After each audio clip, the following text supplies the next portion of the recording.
possibly the very best way to improve your throwing distance with just about any two-stage snowblower is by adding an impeller kit. One of the most overlooked benefits of adding an impeller kit is the snowblower's ability to plow through piles of heavy, wet, packed snow without bogging down. In a previous video, we threw that heavy, wet gutter snow 30 feet. This is the #1 mod to make your snowblower truly unstoppable. And we're putting an impeller kit on this 51-year-old snowblower right now. Stick around.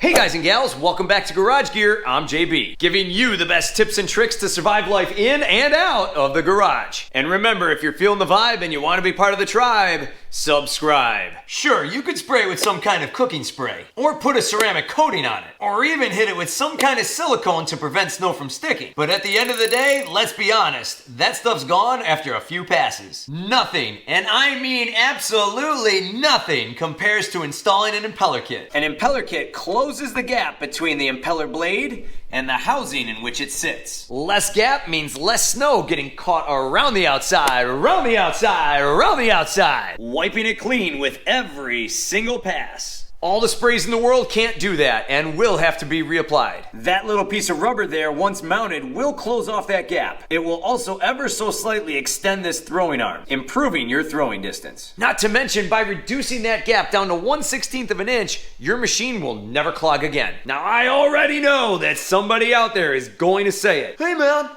you're gonna void your warranty. Well, minus the engine, this unit is 51 years old. I think we're a little past that. I have had an impeller kit installed on my snowblower for almost a decade now. No issues whatsoever, and I've installed these on many other machines throughout the years as well. No belt issues, no shaft bearing issues. Look, it even says here, the modified blades after installation will not cause excessive wear on the shaft bearings, so increasing your snowblower's service life. And once these rubber paddles break in after a use or two of squeegeeing around inside that auger housing, you will be good to go.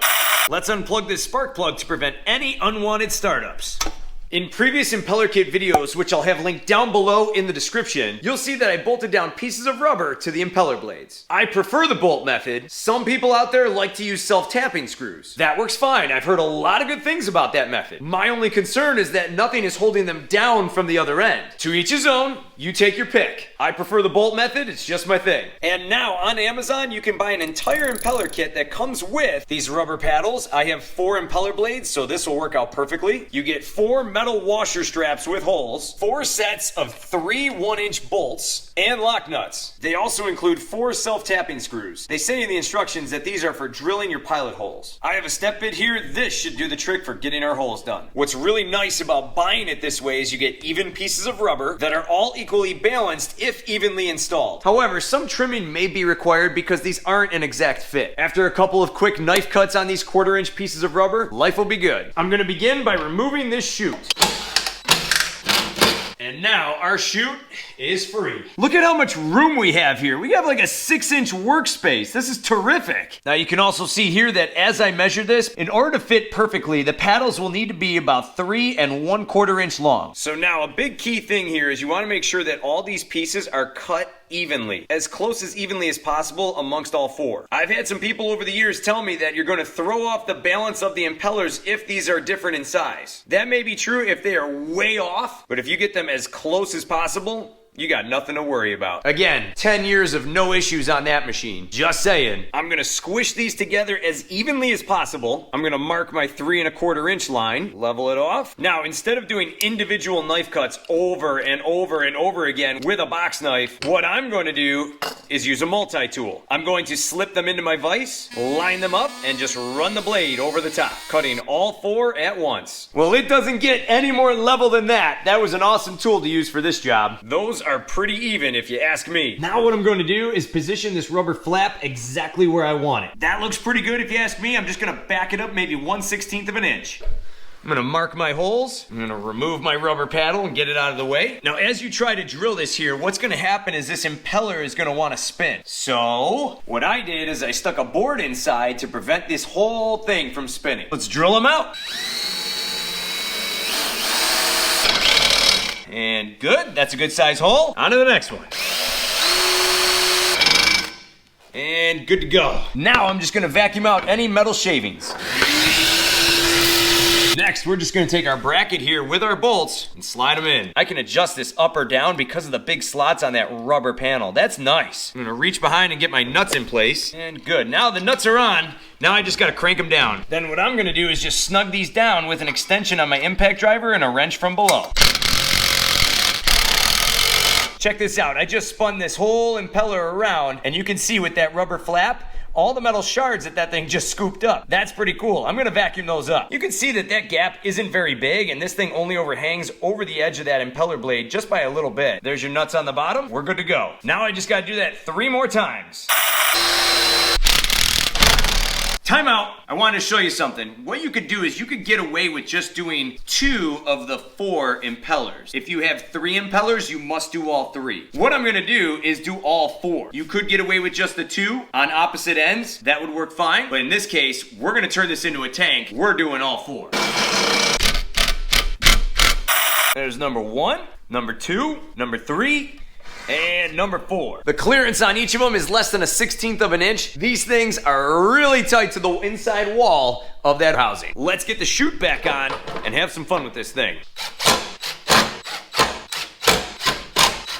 Spark plug is back on. It is now game time. Let's pop the garage, get this thing outside, turn it on, and break in those paddles. Time to rock and roll, baby!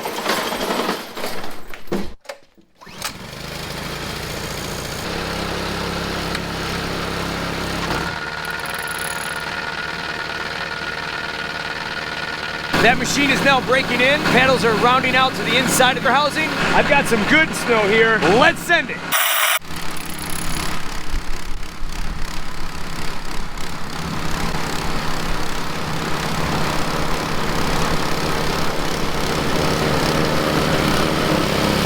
"44 feet.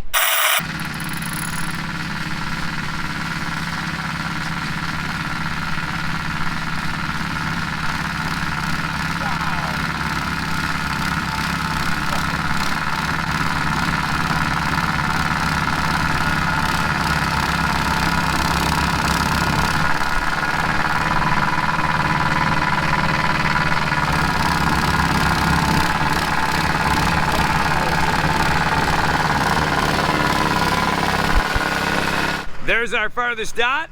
We're at about 52 feet on minimal belt tension. That's insane. Well, how about that? That thing ate up every bit of snow in front of it. Because of that chute design, it kind of barfs out this mist of it all over the driveway. Not to worry though, I got chute plans in store for that thing. And at 52 feet, not bad. That's several feet farther than what we had earlier. All right, the sun's a setting, but we got some gutter snow here. We're gonna throw this. This is the heavy wet stuff from the end of the street.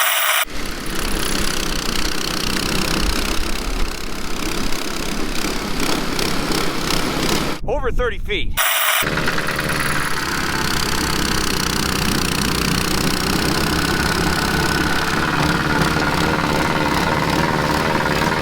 Check it out, the farthest bullet of snow from that pad over there all the way to here. I measured it, 45 feet coming from that end of the driveway. Holy smokes, that's some serious heavy wet snow chucking right there. Well, that machine went through all that snow like a hot knife through butter. Let's check out inside that impeller housing. Just a little ring of snow right up here in the front, but that's no big deal because what matters is what that impeller kit is grabbing and throwing away. Taking a look down the chute, nothing. And just so we're clear here, I have not sprayed anything inside this auger housing to truly show how nothing sticks inside that back impeller housing. And if you ask me why I still spray everything down prior to using the snowblower, even with an impeller kit on there, the reason is I don't want snow sticking to the augers up front or the auger housing itself. Plus it'll prevent any rusting from happening. The fun is not over yet. There's plenty more fun to be had. Don't forget to give me one of these. If you're interested in picking up some garage gear, check out my links down below in the description. For more cool garage gear videos, check out my links right here. Thanks so much for watching, and I'll see you in the garage.